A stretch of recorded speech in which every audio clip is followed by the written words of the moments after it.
It had been a very busy week for Justique and Lassen, for Farmhold was currently a flurry of activity and work, and between the crops, continuing construction, and of course the preparations for the coming conflict with D-Block, there was no shortage of tasks and affairs to be dealt with.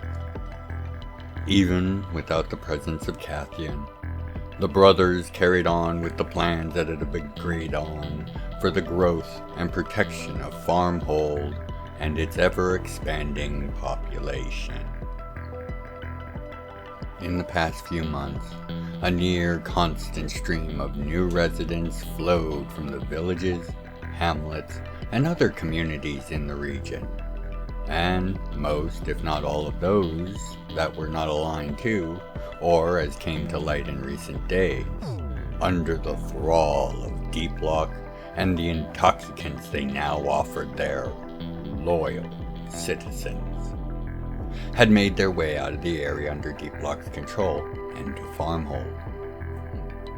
Thanks to the efforts of the Celestian node led by Chanlos, and bolstered by the addition of fellow Celestians Vestai and Hereth, longtime friends of Augment and Miska, along with their embers.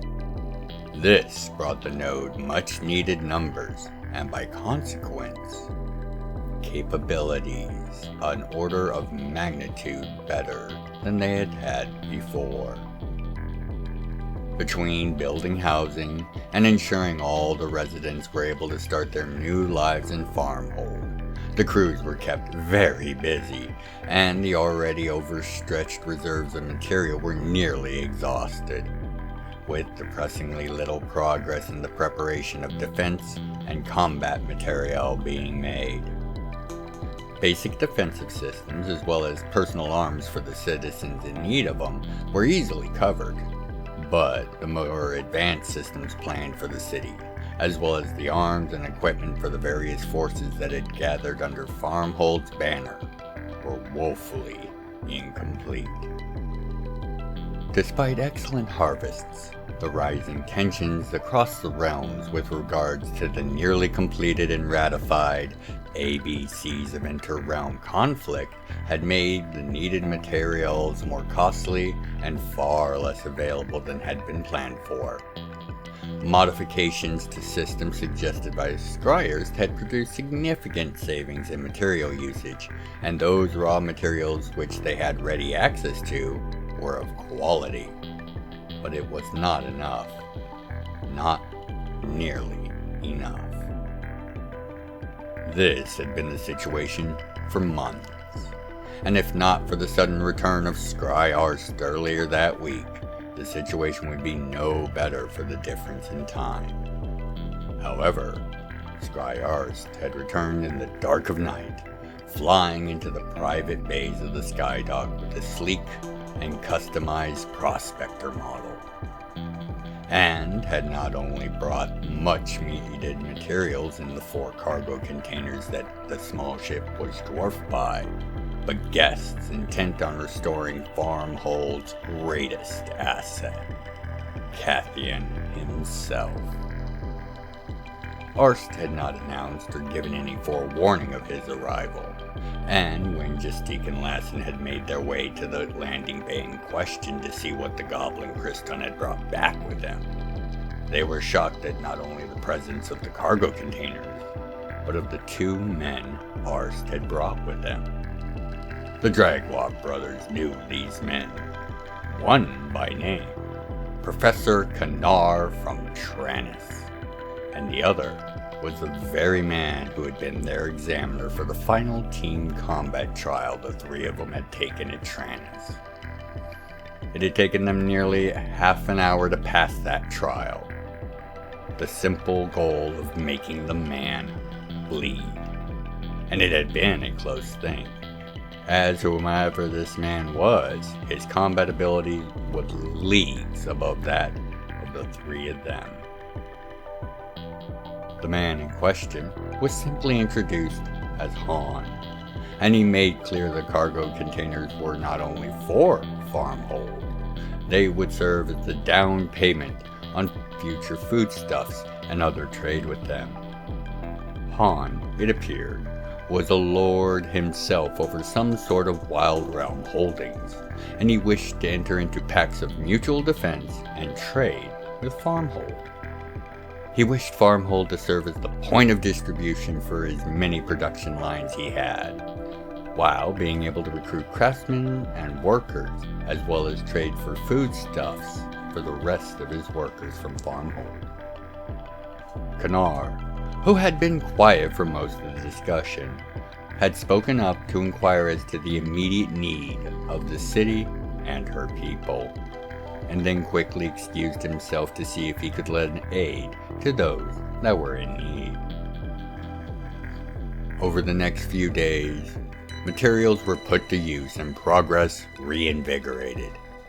Furthermore, the work of Kanar and the Celestians saw many people homes completed and future workshops and other places of businesses finished as well. The Analar's abilities vastly sped along the work as he went from site to site, speaking blessings and encouragement. This also saw the general morale of Farmhold return to a much more comfortable level, as the slowly dwindling supplies had not gone unnoticed by the people of the city, and the rise in work and the great leaps being made were an obvious boon and relief to them. Then, the night before last, the true goal of Han and Kanar's visit was thrust center stage as Flaz, Kathian's Preycon, returned to Farmhold, having escaped months earlier. It was assumed that Falls had gone to search for his master, and with the speed he returned with, it seemed he had found something. Indeed he had, for when he arrived at the house and set a small chest on the porch on which they had gathered, and having opened it, it was found to contain jars of thick, near gelatinous mass, dark and sickly luminescent. As the jars were being examined, the brothers realized the substance was, and why it had caught foul senses. For when they looked upon it with their erratically enhanced sight, they knew what had been used to create it. The unmistakable lingering energies of Kathian's power could easily be detected, as well as the utter despair and horror he had to be experiencing at the time. Whatever this was, it was being extracted from Kathian directly, and in a manner designed to torture out every possible bit of emotional anguish and pain. A further review of Flaz's gear, where he had come across the single courier transporting the chest, was revealed, and how he had snatched it from the back of the man's horse before rushing back to Farmhold, a run well over a week away. This, of course, prompted a series of serious and very heated discussions on how best to address this new development. However, in less than an hour, Han and Kanar had set off in that prospector to run down the lead, and they had left instructions that the brothers should make all due efforts to complete what they could as quickly as possible to prepare for the inevitable backlash if they were right or successful in their efforts. The brothers, for their part, made no small amount of argument as to the fact that they should be involved, to which Han merely offered that any who felt they could beat him in a fist fight would need to prove it if they wanted to join. Despite their intense desire to test themselves, and moreover, go to their brother's aid, it had not even been 2 years since their last encounter with Han, and the brothers knew that he was right. Their place was with Farmhold, and not where Han and Kanar had flown off to. Crater's Drag. Hi, the 9 and 4. Welcome to the library. I am the recorder, and today we're taking a look at one of the locales of the realms, Crater's Drag. As my perceptive patrons and regular visitors are well aware, but for those new guests of the library joining us today, This shall be but an introduction and very brief overview. Further explanations will be forthcoming as interest and time dictate, so please do not hesitate to let your voice be heard. Beginning with its location, Crater's Drag is located on the southern end of the continent of Solaris, roughly 60 or so miles from the coast to the south and 120 miles to the west. It is a city entirely built into and out of a long impact crater left behind by some forgotten crash that occurred in the run-up to the beginning of the Age of Stars. A space vessel of some kind had crash-landed, and while the hunters had swept in to recover the wreckage, the resultant deformation of the local environment had not been addressed. By the time, some decades later, that any thought had been given to the matter, Crater's Drag had already been founded. The impact had left a wide path into the depths that had been dug out, and after the hunters had finished their labors, a large cave had been excavated at the deepest end of that drag.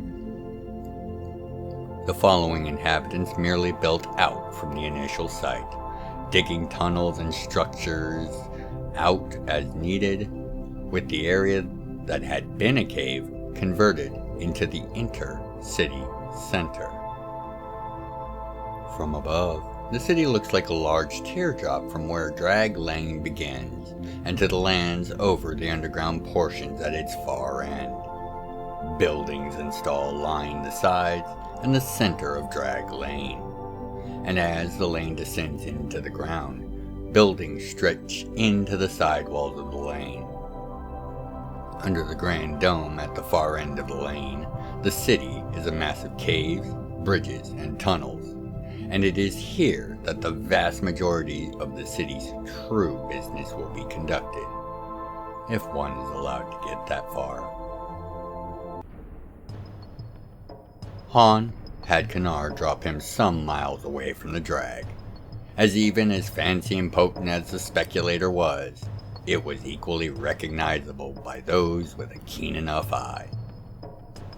Also expecting to need a rapid escape if things went poorly, having Kanar on standby for a flyby pickup seemed a prudent choice, given the situation. Casually strolling along the lane, Han observed that despite having grown in the few centuries since his last visit, Crater's Drag was much the same as it had always been. Perusing a few of the stalls and vendors as he made his way towards his destination, Han was unsurprised to notice that he was being followed. A young halfling, fast and nimble, had ever been in or near eyesight of him, and had for the most part done an excellent job of going unnoticed. But to one as old and well versed in tradecraft as Han was, the youth might as well be wearing a sign announcing his presence. Of course, this was not only to be expected, but was in fact what Han had been looking for, and he now began to move with more speed and purpose, visiting locations in a very deliberate order. Ducking into one of the outer city tunnels, cut into the gap between two buildings, Han at last turned on his following tail and seized him into the air. Before the halfling could even cry out, a large coin was dropped into his shirt pocket by Han, and he was set back on his feet. Han explained who he was seeking and where he wished to go, and handed the youth 3 more of the coins. Payment now made, the youth led Han towards his actual destination, a bar where he could gain the answers he sought, one in the inner city. Without his now paid-for guide, any number of reprisals or defensive systems would have made any attempt to cross into the inner city a messy affair, and possibly even a lethal one. The city of Crater's Drag is one of the criminal underworld's great capitals. Unlike many such places where those that subvert and bypass the law reside and ply their trade, Crater's Drag, by virtue of being so deep into the lawless lands, has no need for such concealments that their fellows use in other cities across the realms. Nearly any good or vice can be found within its borders, if you have the coin and the reputation to be allowed into the appropriate areas. Worrying for many in the various underworld factions, Crater's Drag is independent of the guilds and orders that guide and control the bulk of criminal activity across the realms. Within the city's borders, only the authority of the city's guards and enforcers is recognized.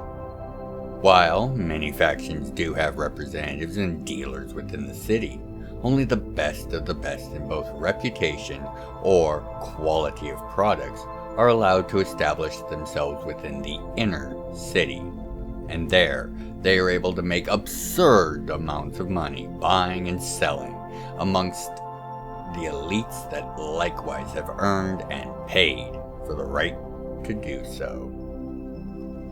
It has been a constant rumor that the city itself serves as Jam'mR's center of operations for the mysterious group known as Coins, which was discussed in an earlier entry. The high level of independence and ability to maintain and enforce it in the face of the various factions on the core realm of Jam'mR herself lends this rumor much of its weight. So mighty are the forces that protect and those that patronize the city, that the hunters have standing rules for their people to avoid Crater's Drag, if at all possible. If they must journey into the city for their duties, they are to do so as quietly and without notice as possible, as the hunters are de facto barred from even being in the city, without direct permission from the leaders of the city itself. 2.5 hours later, and several more coins slid into the palms of go-betweens and contacts later, Han was stealthily moving along the deep tunnels that wound their way from the edge of the inner city and into the private sectors. These were areas paid for and used by those that did not want to be disturbed or bothered, often as a point of storage, production, or simply refuge. This sector is one that had recently been acquired in the last year or so and was isolated from nearly every other nearby sector, and finally only saw very few visitors come and go, and almost all of those had made their way towards the north and D block. It was the best confirmation that would be possible to track down this lead. Moving without sound or disturbance, Han stepped out into the chamber that held the rented-out building. It was only 4 floors, and while boasting an impressive front gate and door, the number of unbarred and open windows made entry inside nearly a joking matter. Han nearly didn't take the opportunity as it was presented, as it seemed far too easy. However, a sensation of anguish and the accompanying scream that echoed out from the depths of the building overcame any hesitation, and within a few minutes, Han was nearing the source of those briefly escaped screams. A pair of armed guards, with helms that must have blocked the screams and the emotional leakage that was coming from whatever was occurring within the room they guarded, stood on either side of a heavy door. Before he could move to clear them from his path and gain access to the room, the heavy door opened and the head of an elf poked out to address the guards. Unfortunately for Han, the face of the elf was that of the very same man that had been leading them on a chase out in the wild realms. And worse, the elf clearly saw Han, even through the concealment field he had been using.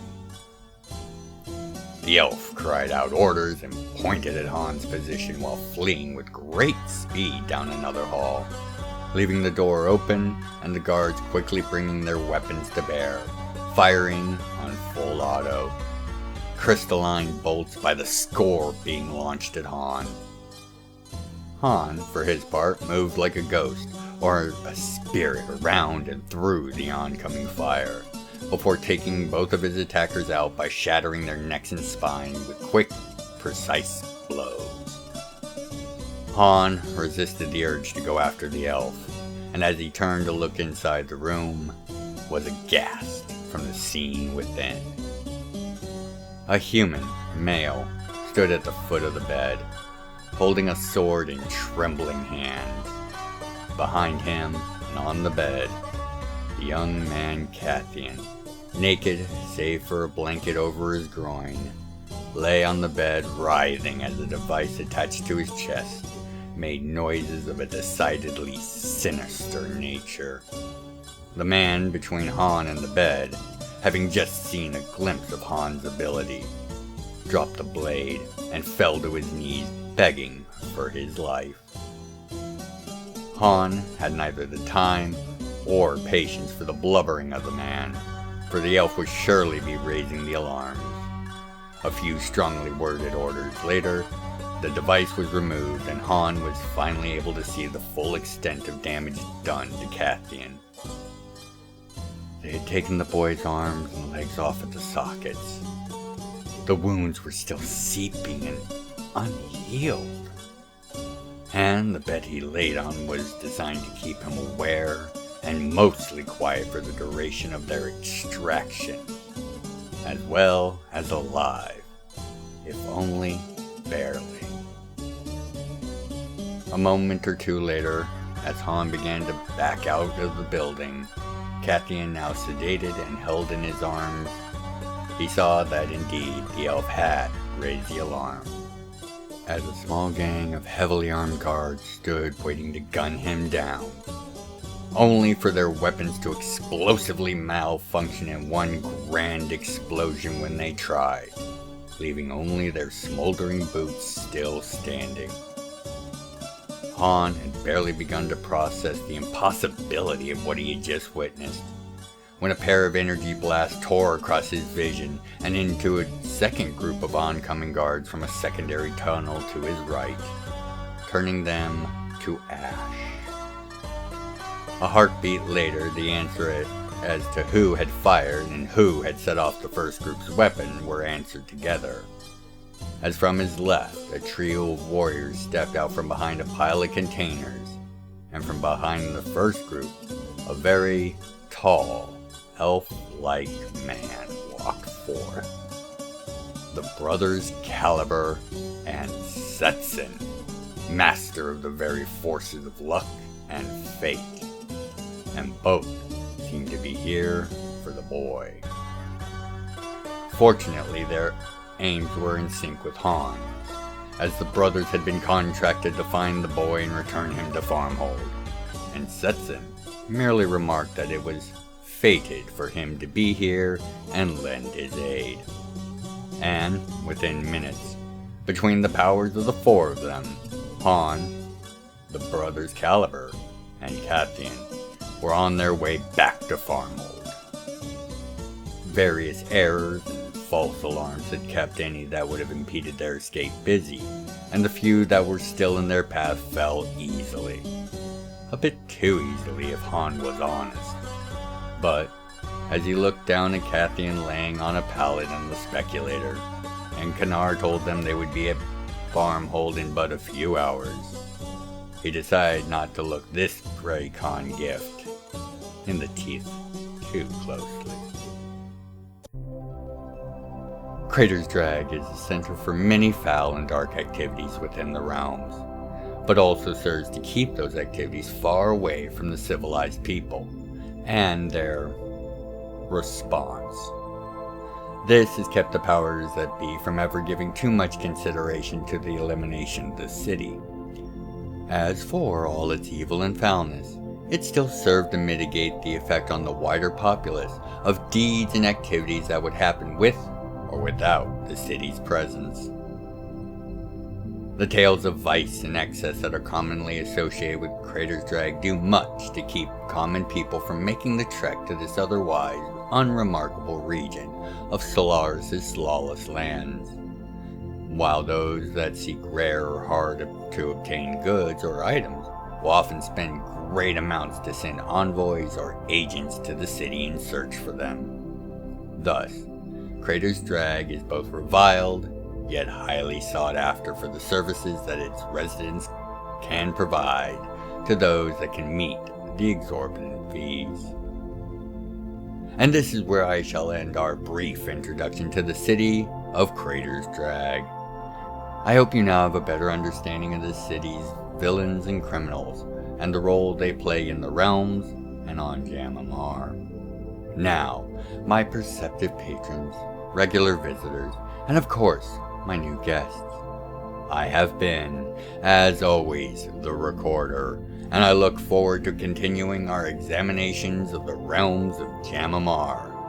And thank you for your time, your interest, and your support.